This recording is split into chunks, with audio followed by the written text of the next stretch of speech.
from Pottstown Sewing, and today I'm going to be showing you guys one of my favorite techniques to use. It's called the blind hem, so we're going to be utilizing the R foot, or I call it the blind hem foot. And basically, this foot allows you to do a practically invisible hem on any garment.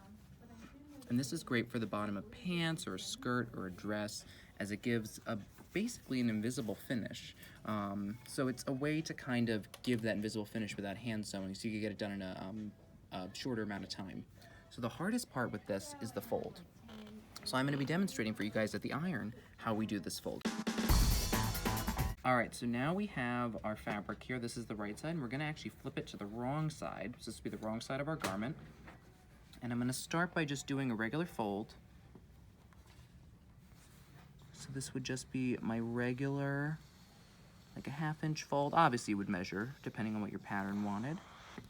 Alright, so we fold up once, fold up twice. This iron is rather hot. Alright. So now I just have my regular fold here.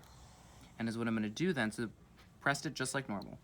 I'm going to take this and I'm going to flip it to the right side, and I'm going to roll it back. And this is what we call the ledge here.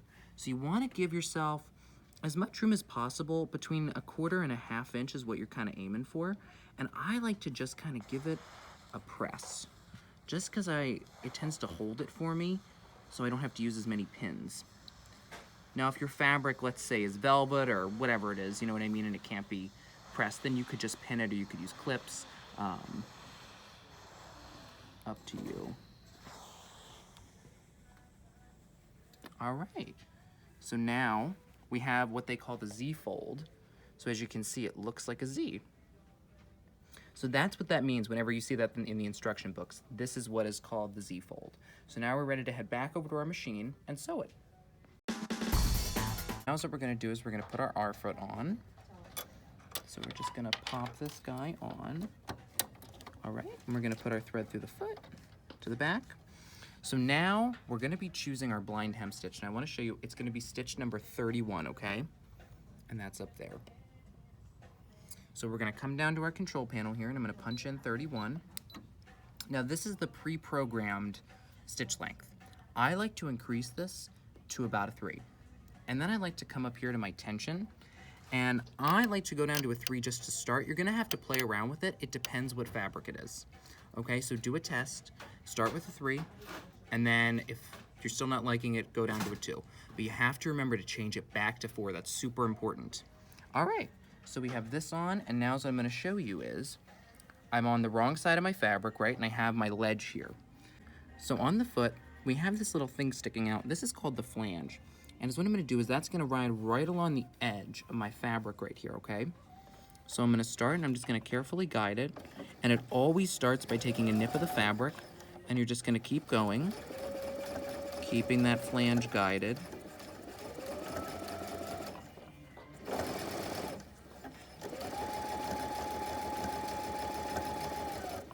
Just going to keep going.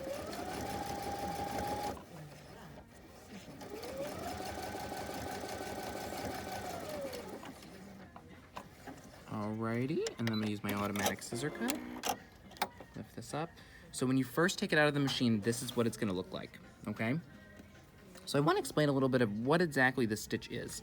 So it's a straight line, and then it just takes a little tiny bite of your fabric here, okay? And that is the thread that actually catches to create the hem.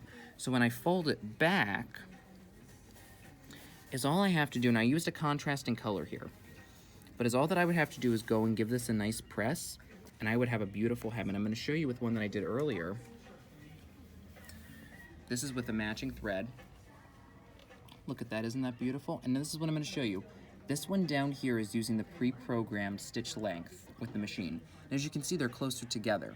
This is with my adjustment, they're farther apart, which in my opinion gives a better look, and it's just a little bit harder to see, and it gives a little bit of a better finish. All right? So that is that technique, and you just want to remember to give that a press at the end.